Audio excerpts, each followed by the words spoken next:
The old Victorian house at the end of Willow Lane had been empty for 12 years. Everyone in Eldridge Hollow knew why. Mrs. Eleanor Wickham, once the town's beloved third-grade teacher, had died quietly in her sleep one February night, and her only son, Daniel, had left town the very next week without selling the place. The for sale sign rusted, the ivy took over, and children dared each other to run up the creaking porch steps on Halloween. On a crisp October afternoon, a battered blue pickup truck pulled into the overgrown driveway. Out stepped a woman in her early 30s wearing paint-splattered overalls and a tired smile. Her name was Nora Delaney.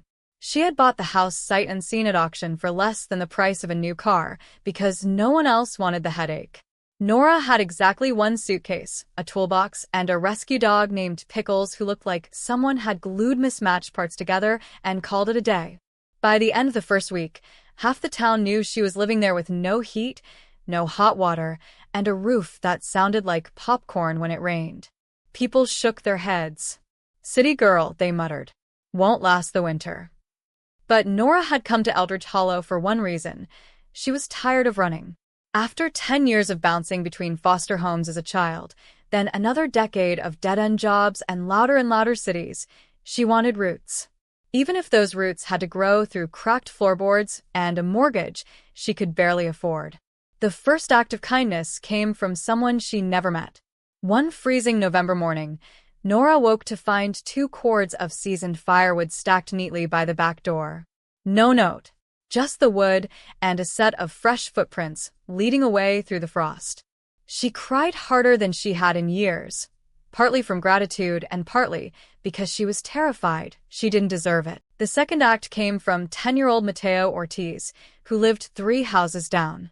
He showed up on a Saturday with a plate of his abuela's tamales wrapped in foil.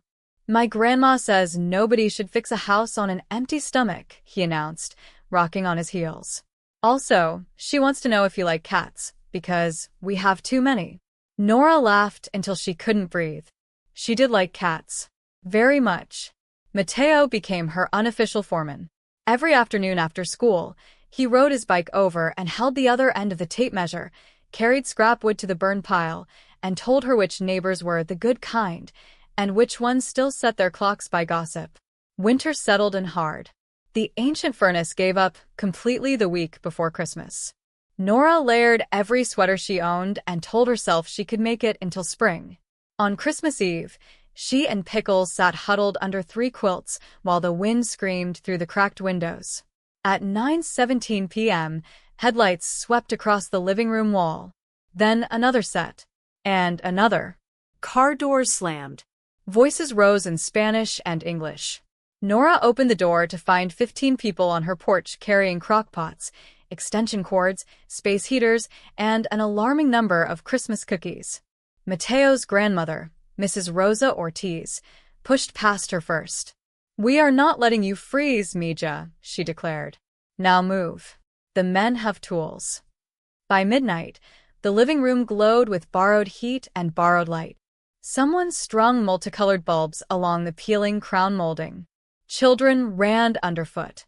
Someone found an ancient box of ornaments in the attic and hung them on the sad little pine Nora had dragged home from the hardware store's reject pile.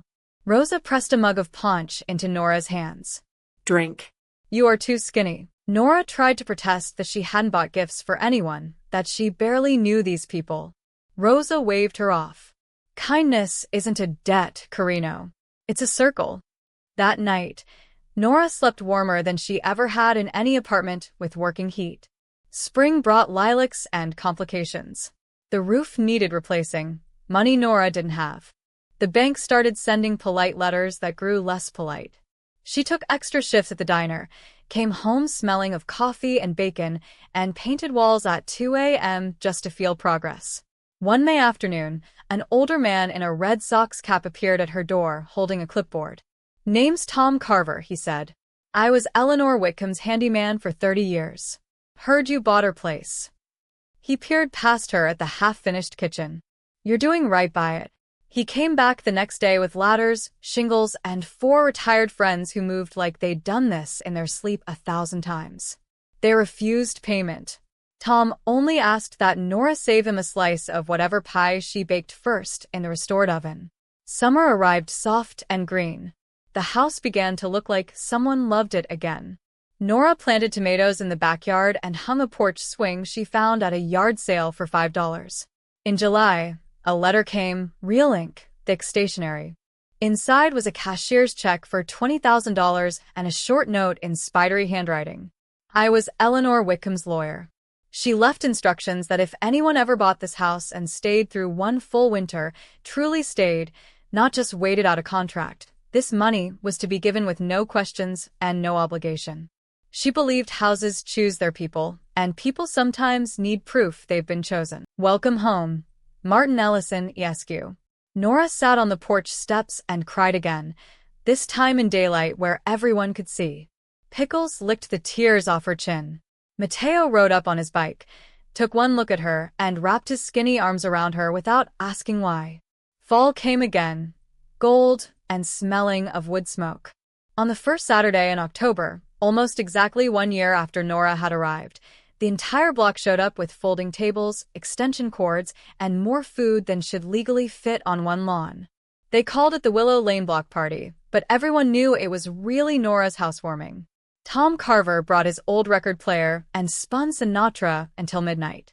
Rosa taught Nora how to make mole from scratch and refused to leave until she wrote the recipe down twice. Children chased fireflies. Someone hung fairy lights in the maple tree that overhung the porch. At some point, Nora found herself standing in the kitchen she had rebuilt board by board, watching strangers turn family laughing in her home. The check from Mrs. Wickham had paid for the roof and the new furnace, but these people, they had paid for something bigger. She stepped onto the porch where Mateo was attempting to teach Pickles to fetch, a losing battle. Hey, she said softly. Thank you for the tamales that first day. If you hadn't shown up, I might have left. Mateo shrugged like it was nothing.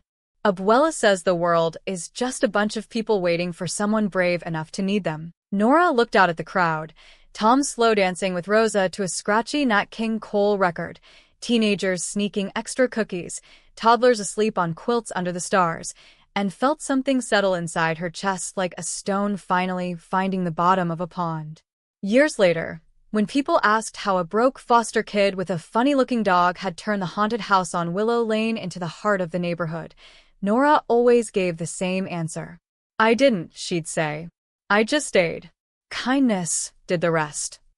And every October, on the anniversary of the day she arrived, the porch light stays on a little longer, the swing creaks a little slower, and anyone walking past Willow Lane can smell wood smoke, cinnamon, and the unmistakable scent of a house that finally remembers it as a home.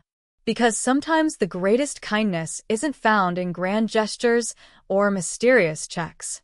Sometimes it's a plate of tamales on a cold day, a stack of firewood from a stranger, or a 10-year-old boy brave enough to knock on a scary door and ask if you like cats.